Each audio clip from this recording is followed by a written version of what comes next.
معاویہ کی ناک خاک آلود ہو جائے۔ دیسی زبان میں اس کا یہی ترجمہ کرنے میں ایک لطف لگے کہ معاویہ بھاڑ میں جائے، میں تو رسول اللہ صلی اللہ علیہ وآلہ وسلم کی جو حدیث میں نے آپ سے سنی ہے اسے تو میں بیان کروں گا، چاہے اسے اچھا لگے چاہے نہ لگے۔ یہ اس کا بھینکر چہرہ، اتنا گندا اور گھٹیا اور گھنونا چہرہ جسے علماء سوء نے ہمیشہ چھپایا ہے، لیکن محدثین نے ایمانداری سے اس کا چہرہ کتابوں میں چھاپ دیا ہے۔ یہ لو، آپ کا معاویہ تو گستاخ عمر نکلا۔ آپ وہ لوگوں سے بیعت لینے کے بعد فارغ ہوا، فری ہوا، معاویہ لوگوں سے بیعت لے چکا، خطبہ دینے کے لیے کھڑا ہوا اور اس نے ابن عمر کی طرف مخاطب ہو کے کیا کہا؟ اس خلافت کے موضوع پر جس نے کوئی بات کرنی ہے وہ اپنا سر اٹھائے، وہ سر اٹھائے اپنا، یقیناً ہم اس سے اور اس کے باپ سے خلافت کے زیادہ حقدار ہیں۔ باللہ السمیع العلیم من الشیطان اللعین الرجیم، بسم اللہ الرحمن الرحیم۔ الحمدللہ رب العالمین والصلاة والسلام علی سید الانبیاء والمرسلین وآلہ الطیبین الطاہرین المعصومین المظلومین المنتجبین ولعنۃ اللہ دائما باقیہ علی اعدائہم وغاصب حقوقہم ومنکر ولایتہم وفضائلہم ومصائبہم وغیبتہم اجمعین، اما بعد، قال سبحانہ وتعالی فی کلامہ المبین، بسم اللہ الرحمن الرحیم، وعد اللہ المنافقین والمنافقات والکفار نار جہنم خالدین فیہا ہی حسبہم ولعنہم اللہ ولہم عذاب مقیم، صدق اللہ العلی العظیم۔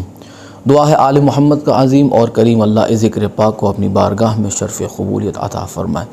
جتنے بھی زائرین امام حسین علیہ السلام ہیں تمام کی حاضری کو مولا شرف قبولیت عطا فرمائے۔ سامعین اور ناظرین، آج تیسری نشست ہے حقیقت معاویہ پر، کہ جس میں ہم اہل سنت کی کتابوں سے معاویہ ابن ابی سفیان، جو آج کل مسلمانوں کا ماما بنایا گیا ہے جبراً گھسیٹ کر، تو اس کی حقیقت آپ کی خدمت میں عیاں کی جا رہی ہے۔ آج تیسری نشست ہے، آج آپ کی خدمت میں پیش کرنے لگا ہوں کہ جسے لوگ صحابی کہتے ہیں، دیکھیں یہ کس لیول کا صحابی تھا معاویہ، یہ کس طبیعت کا صحابی تھا۔ اگر آج آپ کے اور ہمارے سامنے اگر کوئی رسول اللہ کا فرمان پڑھ کے سنائے آپ کی اور ہماری غلطی پر، تو ہم جو ہے ناراض نہیں ہوتے، ہمیں غصہ نہیں آتا، بلکہ کم سے کم ہم خاموش ہو جاتے ہیں اور اسے تسلیم کرتے ہیں، اس لیے کہ رسول اللہ کا فرمان عین دین ہے۔ جس نے فرمان رسول کو جھٹلایا، جس نے فرمان رسول کو ٹھکرایا، اصل میں اس نے رسول اللہ کو ٹھکرایا، اور جس نے رسالت کا انکار کیا، رسول اللہ کا انکار کیا، اس کا ایمان سے کوئی دور دور تک بھی واسطہ نہیں رہتا۔ آج میں آپ کی خدمت میں پیش کرنا چاہتا ہوں معاویہ کا وہ چہرہ کہ جسے علماء سوء نے، جنہوں نے چھپایا ہے، علماء سوء نے معاویہ کا وہ چہرہ جسے علماء نے چھپایا ہے۔ اصل میں دیکھیں کہ اس کا نہ رسول اللہ سے کوئی لینا دینا تھا، نہ اس کا کوئی شریعت سے واسطہ تھا، نہ فرمان رسول کا یہ کوئی لحاظ کرتا تھا۔ اصل صحابی کسے کہتے ہیں؟ جو اپنی گردن رسول اللہ صلی اللہ علیہ وآلہ وسلم کے سامنے جھکا دے۔ لیکن یہ کیا تھا؟ ملاحظہ فرمائیں کہ جسے علماء سوء نے چھپایا۔ آج اگر میں کچھ جانتا ہوں اہل بیت علیہ السلام کے مصائب، آپ کے فضائل اگر میں جانتا ہوں، اہل بیت علیہ السلام کے دشمنوں کی کرتوتیں اگر میں جانتا ہوں، تو مجھ پر واجب ہے کہ میں اسے عوام تک پہنچاؤں، اور اگر یہ میں نہیں کر سکتا تو یہ عہد میرا اپنے آپ سے ہے۔ آج میں کچھ لفظ بدل کے پڑھوں گا۔ یہ عہد میرا اپنے آپ سے ہے کہ غفلت میں جو سوئے ہیں ذرا ان کو جگا دے، حق آل محمد کا ذرا کھل کے بتا دے، اور تیری زباں معین جو حق بول نہ سکے، بہتر ہے اسے کاٹ کے کتوں کو کھلا دے۔ تو قبرستان بنا کے دفنا دیا جائے کہ یہ تو تقیے کا دور ہے۔ اب کوئی تقیے کا دور نہیں، اب یہ 2022 کی سال ہے اور یہ نیٹ کا زمانہ ہے۔ جو حق آپ جانتے ہیں ضروری ہے کہ اسے عوام تک پہنچائیں۔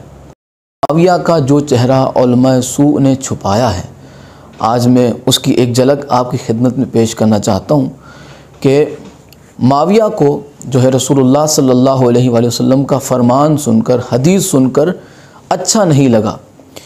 چلیے ملاحظہ فرمائیں، تھوڑی طویل روایت ہے لیکن میں پڑھ کے سنانا چاہتا ہوں۔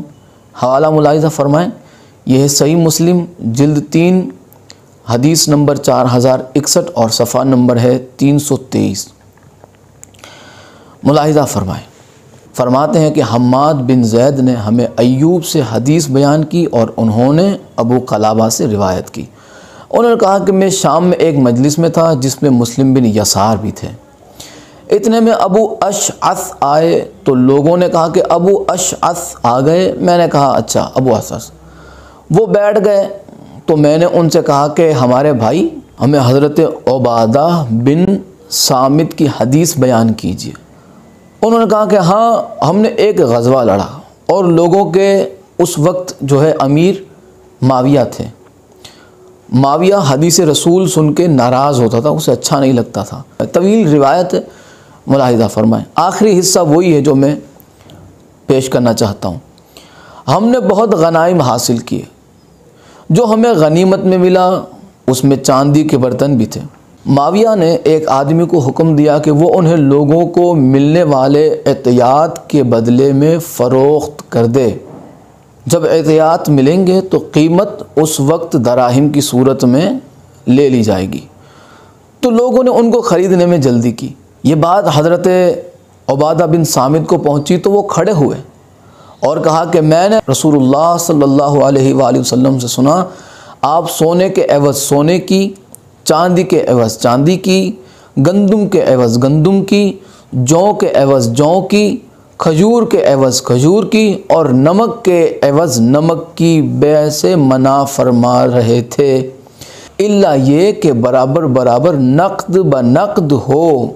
جس نے زیادہ دیا زیادہ لیا تو اس نے سود کا لین دین کیا۔ یہ سن کر لوگوں نے جو لیا تھا واپس کر دیا۔ معاویہ کو یہ بات پہنچی تو وہ خطبہ دینے کے لیے کھڑے ہوئے۔ معاویہ نے حدیث رسول سننے کے بعد جب ناراضگی جتائی، جو عبادہ بن صامت نے پڑھی تھی حدیث وہ معاویہ کے حق میں نہیں تھی، اس نے جو کام کیا وہ حدیث کے خلاف تھا، تو آپ نے اسے رسول کا فرمان سنایا۔ عبادہ بن صامت نے رسول کا فرمان سنایا کہ جس کے بعد معاویہ کو یہ بات اچھی نہ لگی۔ اس نے کہا کہ بھائی میں بھی رسول اللہ کے پاس بیٹھا ہوں، میں نے تو کبھی ایسا نہیں سنا۔ تو عبادہ بن صامت نے کہا کہ یہ تو میں بیان کروں گا، چاہے معاویہ کو یہ بات اچھی لگے یا نہ لگے، چاہے اس کی ناک خاک آلود ہی کیوں نہ ہو جائے۔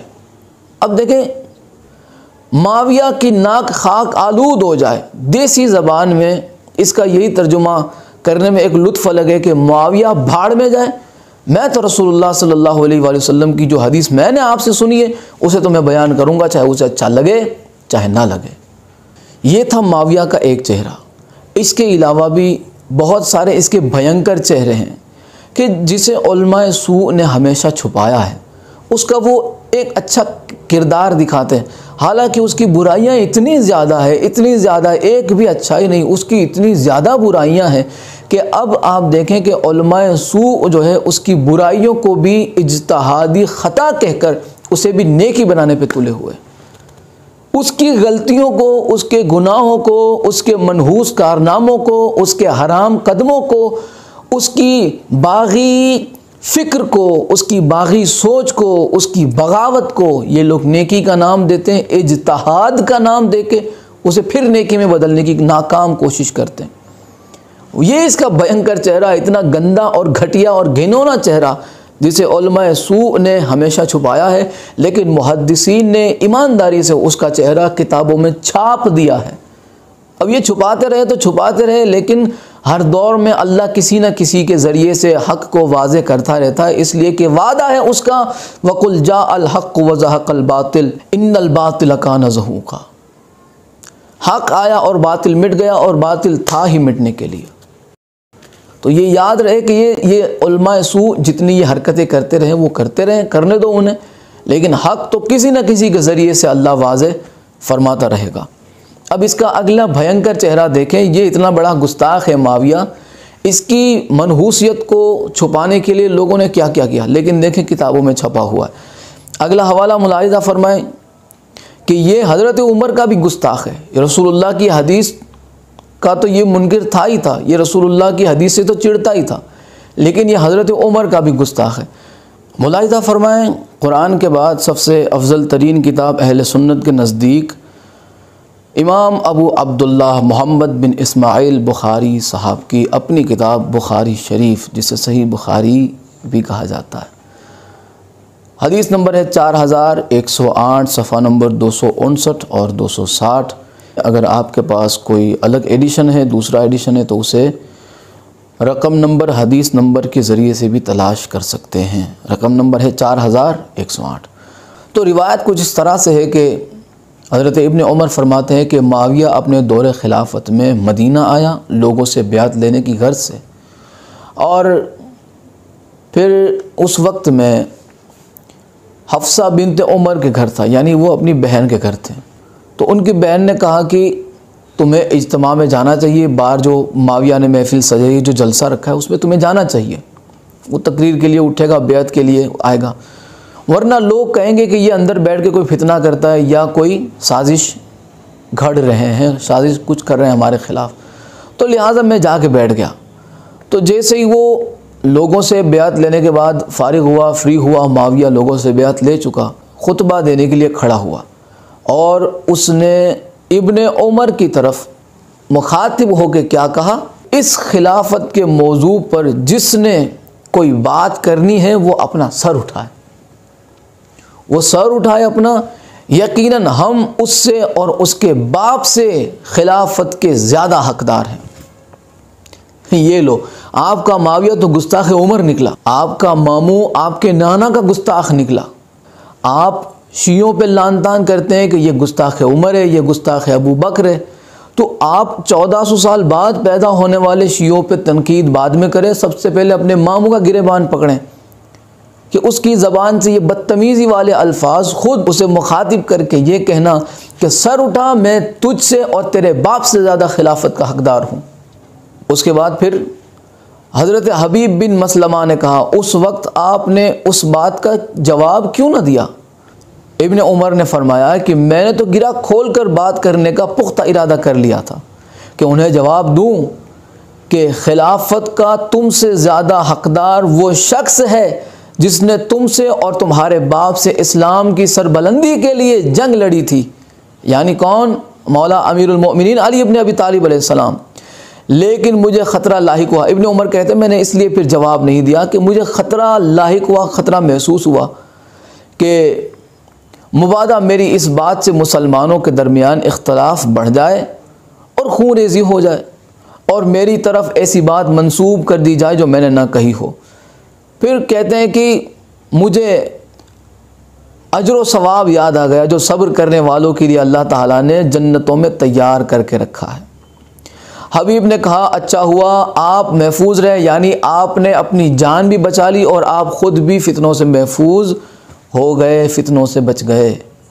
تو یہ ہے آپ کے ماموں جان کا چہرہ کہ جس نے آپ کے نانا جان حضرت عمر کی بھی ایسی کی تیسی کر دی، یعنی حضرت عمر کو بھی یہ کچھ نہیں سمجھتا تھا۔ اصل بات یہ ہے وہ حضرت عمر کو بھی کچھ نہیں سمجھتا تھا۔ بھائی جو مولا علی علیہ السلام کو کچھ نہ سمجھے تو پھر وہ حضرت عمر کو کیا سمجھنا تھا اس نے۔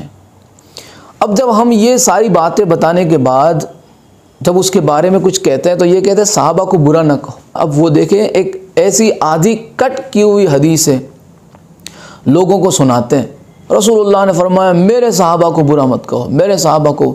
تو بھائی یہ بات آپ پوری کیوں نہیں بتاتے کہ رسول اللہ نے کب اور کس کے لیے کس کے بارے میں فرمائی اور کیوں فرمائی؟ تو یہ میں روایت آپ کو مکمل سنا دیتا ہوں۔ یہ جو بہانے کرتے ہیں میرے صحابہ کو برا مت کہو، یہ رسول اللہ نے کسے فرمایا تھا؟ تو ملاحظہ فرمائیں، صحیح مسلم جلد 4 حدیث نمبر 6488، صفحہ نمبر 695۔ روایت کے الفاظ کیا ہے؟ یہ صحیح مسلم ہے۔